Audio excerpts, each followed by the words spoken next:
ఈహా TV ప్రేక్షకులకు నమస్కారం. భాగవతంలో గజేంద్ర మోక్షము మనందరికీ ఈ కథ బాగా తెలుసు. ఒక ఏనుగు ఆర్తితో శ్రీమన్నారాయణ్ణి వేడుకున్నప్పుడు ఆ ఏనుగు కోసం తనను తాను మర్చిపోయి వైకుంఠం నుంచి అలా శంఖాన్ని చక్రాన్ని విడిచిపెట్టి అలాగే ఆ గరుడ వాహనాన్ని కూడా మర్చిపోయి ఆయన గబగబా బయటికి వచ్చేస్తూ ఉంటే ఈ శంఖము చక్రము వాళ్ళు పురుష రూపాలను ధరించి ఉంటారుగా, వాళ్ళందరూ పరిగెత్తుకుంటూ రావడం, అలాగే గరుడు కూడా స్వామి స్వామి ఆగండి నేను వస్తున్నాను అని చెప్పటం భాగవతంలో ప్రత్యేకమైన పద్యాలలో అద్భుతంగా వాటి వర్ణన ఉంటూ ఉంటుంది. గజేంద్ర మోక్షం మనందరికీ తెలుసు.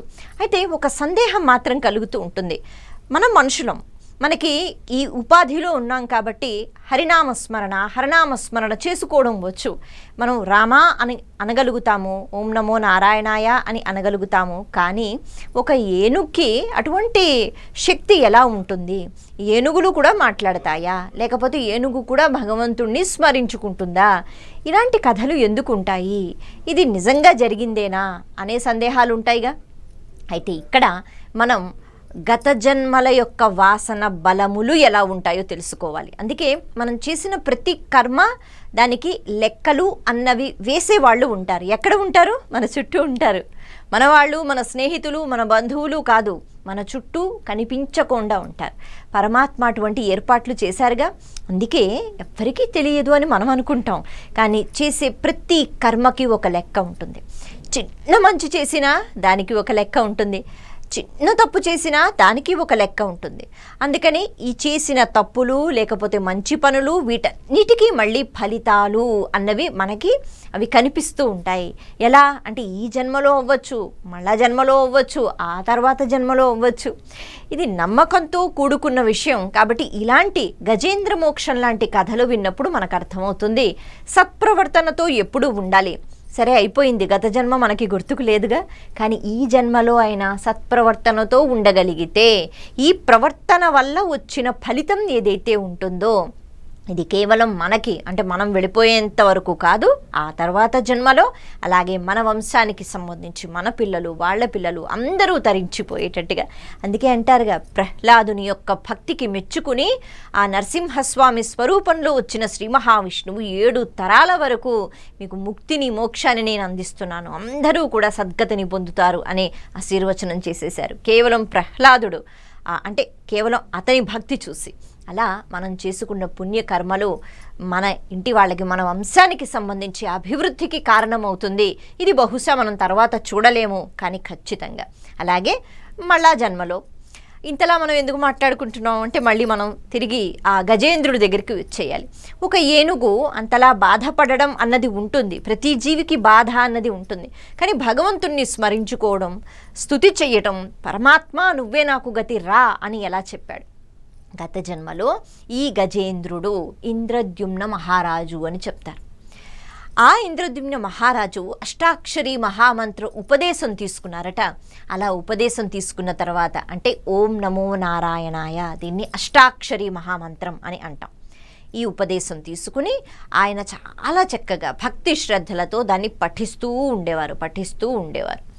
అయితే ఇలా జరుగుతున్న సమయంలో ఆయనకి కూడా ఇంకా నేను ఇలా రాజ్యంలోనే ఉంటే భోగభాగ్యాలు అనుభవించటం ఇవన్నీ అవుతున్నప్పుడు పరమాత్మకు దగ్గరగా నేను బహుశా వెళ్ళలేనని చెప్పి ఆయన రాజ్యాన్ని విడిచిపెట్టి తన కొడుకులకు అప్పచెప్పి అను బయటికి వచ్చేసి ఒక కుటీరాన్ని, ఆశ్రమాన్ని నిర్మించుకుని అరణ్యంలో కూర్చుని ఆయన సాధన చేసుకుంటున్నారట. ఈ అష్టాక్షరి మహామంత్రాన్ని అలా పట్టుకుని ఉన్నారనమాట. ఒకసారి అరణ్యంలో అటుగా అగస్త్య మహర్షి వెళుతున్నారు. అలా వెళుతూ ఉంటే అగస్త్య మహర్షి ఈ ఆశ్రమం దగ్గరకు వచ్చి ఇన్ని చూశారట. అయితే అప్పటికే చిన్న గర్వంతో ఉన్నారు. అదేంటి అంటే నేను ఒక గొప్ప మహారాజు, అలాగే వాటన్నిటిని విడిచిపెట్టి ఇప్పుడు అష్టాక్షరి మహామంత్ర పఠనం చేస్తున్నాను అంటే చాలా తొందరగా భగవంతుణ్ణి నేను చేరుకోగలుగుతాను అనే ఒక నమ్మకము, భక్తి ఇవన్నీ బాగానే ఉన్నాయి. కానీ మన ఉపాధిలో ఎప్పుడూ కూడా అహంకారము, గర్వము అన్నది ఉండకూడదు కదా. భగవంతుడు మనకి ఇచ్చిన ఉపాధి, మనకి ఇచ్చిన శక్తులు, మనకి ఇచ్చిన లక్షణాలు, వాటి వల్ల ఎప్పుడు అవతల వాళ్ళకి మంచి జరగాలి అనే అనుకోవాలి, కానీ గర్వంతో మనం ఉండకూడదు.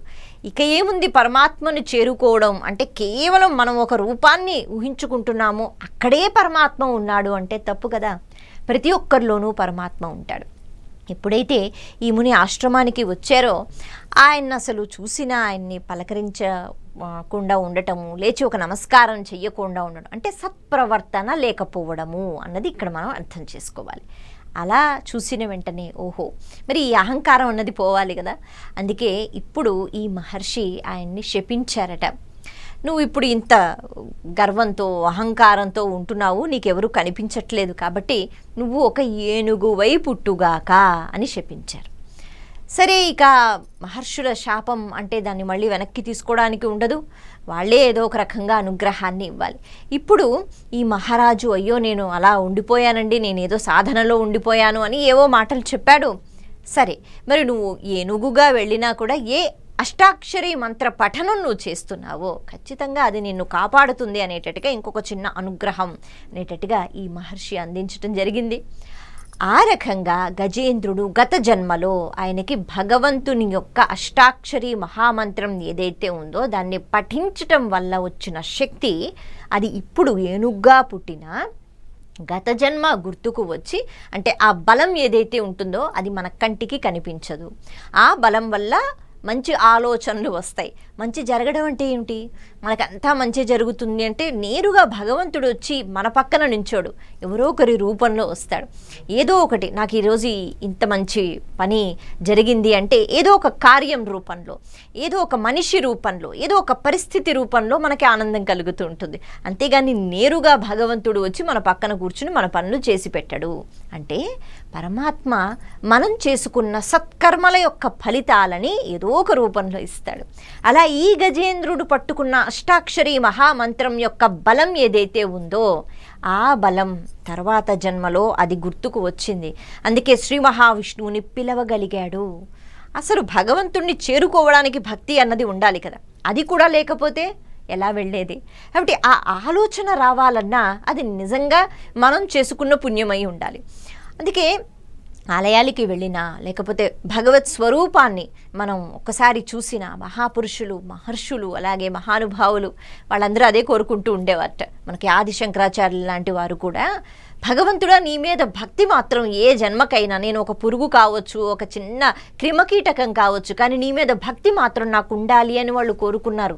వాళ్ళు మహానుభావులు, వాళ్ళ కోరికలు అలాగే ఉండేవట. అంత భక్తితో రమించిపోతున్నా మళ్ళా జన్మలో కూడా ఈ భక్తి అన్నది కొనసాగాలి స్వామి అని వేడుకుంటూ ఉండేవారట.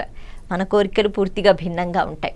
అయితే అలా ఈ గజేంద్రుడికి గత జన్మ వాసన ఏదైతే ఉందో, గత జన్మలో చేసుకున్న పుణ్యం ఏదైతే ఉందో ఆ మంత్రం గుర్తుకు వచ్చి శ్రీమన్నారాయణుని భక్తి శ్రద్ధలతో పిలిచిన వెంటనే మళ్ళీ నారాయణుడు వచ్చి తనకి ముక్తిని మోక్షాన్ని ఇవ్వడం జరిగింది. ఎందుకు మనం ఇలాంటి కథలు చెప్పుకోవాలి అంటే వేసే ప్రతి అడుగులో ధర్మాన్ని పాటిస్తూ ఉండాలి, చేసే ప్రతి కర్మలో ధర్మాన్ని పాటిస్తూ ఉండాలి. మరి గజేంద్రుడి గురించి చెప్పుకున్నాము, లోపల ఉన్న ముసలి సంగతి ఏమిటి? ఆ ముసలికి కూడా ఏదైనా గత జన్మ సంబంధం ఉందా? ఖచ్చితంగా ఉంది కదా. ఆ కథ కూడా మనం చెప్పుకుందాం. ఇంతకీ ఈ ముసలి హూహు అనే ఒక గంధర్వుడు. హూహు అంటే పేరు అన్నమాట. గంధర్వలోకంలో ఉన్న గంధర్వులకు అహంకారం కూడా ఉంటుంది. ఎందుకు అంటే గంధర్వ పురుషులు అంటే చూడటానికే చాలా చక్కగా ఉంటారు, అలాగే ప్రత్యేకమైన శక్తులు ఉంటాయి, హాయిగా భోగభాగ్యాలు అనుభవిస్తూ ఉంటారు గంధర్వలోకంలో. అలాంటి ఈ గంధర్వుడు ఒకసారి భూలోకానికి వచ్చి అక్కడ చక్కగా ఒక సరోవరం ఉంటే జలకాలాడుతున్నట్ట తన పరివారంతో. అలా పరివారంతో జలకాలాడుతూ ఉంటే అక్కడ ఒక మహర్షి దిగారు. ఆయన సంధ్యావందనం చేసుకోవడానికి దిగారు. అంటే ఆయన దేవల మహర్షి అని అంటారు. ఈ దేవల మహర్షి ఆయన మటుకు ఆయన సంధ్యావందనం చేసుకుంటున్నారు. ఆ సమయంలో ఈ జలక్రీడలు మరి ఈ గంధర్వుడు చూసి ఏడిపిద్దాం అనుకున్నట్ట. మహానుభావులు జోలికి వెళితే మామూలుగా ఉంటుందా? అందుకే ఆయన చుట్టూ అటు అటు నీళ్లలో తిరుగుతూ ఆయన ధ్యానాన్ని భంగం చేసే ప్రయత్నం చేశారు. కానీ ఆ మహర్షి మాత్రం ధ్యానంలోనే ఉన్నారు. ఇలా లాభం లేదంటూ ఏవో విచిత్రమైన చేష్టలు చేస్తుంటే అక్కడ ఉన్న గంధర్వ కన్యలు ఎవరైతే వచ్చారో వాళ్ళందరూ నవ్వుతున్నారు కదా అని చెప్పి ఇంకా ఏవో పిచ్చి పనులు చేద్దామని ఆ నీళ్ళ లోపలికి దిగి పాపం ఈ మహర్షి అర్ఘ్యం ఇస్తూ ఉంటే లోపల నుంచి కాళ్ళు పట్టుకు లాగేట. అలా లాగిన వెంటే మాంతంగా శరీరాన్ని అలా పట్టుకుని ఇబ్బంది పెడితే శరీరం పడిపోతుంది కదా, కాబట్టి నీళ్లలో మహర్షి పడిపోయారు. అప్పుడు మహర్షికి చాలా కోపం వచ్చింది. ఎందుకంటే ఆయన చేసిన తప్పేం లేదుగా, ఆయన ధ్యానంలో ఉంటున్నారు. నా ధ్యానాన్ని మీరు ఇలా చేశారు కాబట్టి నీకు ఇలా నీళ్ళలో ఎవరైతే దిగుతారో వాళ్ళని లాగటం నీకు ఇష్టం కాబట్టి నువ్వు అదే జన్మ ఎత్తుతావు, నువ్వు ఒక మొసలిగా పుడతావు, ఇక నీ ఇష్టం. ఏ జీవి లోపలికి వస్తుందో ఆ జీవిని పట్టుకుని లాగటం, అదే కదా మొసలి పని అని శపిస్తారు. అందుకే హూహు అనే ఆ గంధర్వుడు మొసలిగా పుట్టటము, అక్కడ ఈ గజేంద్రుని యొక్క కాళ్ళు పట్టుకోవడం అన్నది జరిగింది. ఆ తర్వాత శ్రీ మహావిష్ణువు యొక్క సుదర్శన చక్రంతో ఎప్పుడైతే ఈ మొసలి చనిపోతుందో అప్పుడు ముక్తిని మోక్షాన్ని పొందకుండా మళ్ళీ అందులోంచి ఒక జీవి అంటే ఈ గంధర్వుడు బయటికి వచ్చి ఆయన పైలోకాలకి గంధర్వలోకానికి వెళ్ళిపోయారు. అలా అది కూడా అనుగ్రహమే అనుకోవాలి. ఎందుకంటే శ్రీ మహావిష్ణువు యొక్క సుదర్శన చక్రాన్ని తాకిన తర్వాత ఆయన మళ్ళీ తిరిగి ఆయన రూపాన్ని పొందారు. ఇలాంటి కథలు విన్న తర్వాత మనం ఏం నేర్చుకోవాలి? మనం చేసిన చిన్న అల్లరి లేకపోతే తప్పు పని దీని యొక్క ఫలితం చాలా ఎక్కువగా అనుభవించవలసి ఉంటుంది. వెంటనే కాకపోతే తర్వాత కాకపోతే కొన్ని రోజుల తర్వాత, ఆ తర్వాత కాకపోతే కొన్ని జన్మల తర్వాత అయినా. అందుకని ప్రతి క్షణం మనం చేసే పని ఎటువంటిది అన్నది చాలా జాగ్రత్తగా చూసుకుంటూ, భగవంతుడు సర్వత్రా వ్యాప్తి చెంది ఉన్నాడు, మన పైన దృష్టి ఉంది, మనం చేసే ప్రతి పనికి లెక్కలు అన్నవి వేసిన వాళ్ళు ఉన్నారు అన్న విషయాన్ని స్మరించుకుంటూ జాగ్రత్తగా గుర్తుకు తెచ్చుకుంటూ మన ప్రవర్తన ఉండాలి. అలా ఉండడం కూడా కష్టమే కదా. అందుకే నిరంతరం పరమాత్మను సేవిస్తూ ఉంటే, భగవన్నామ స్మరణ చేసుకుంటే సత్ప్రవర్తన సద్బుద్ధి అన్నది భగవంతుడే మనకి ఇస్తాడు. నమస్తే.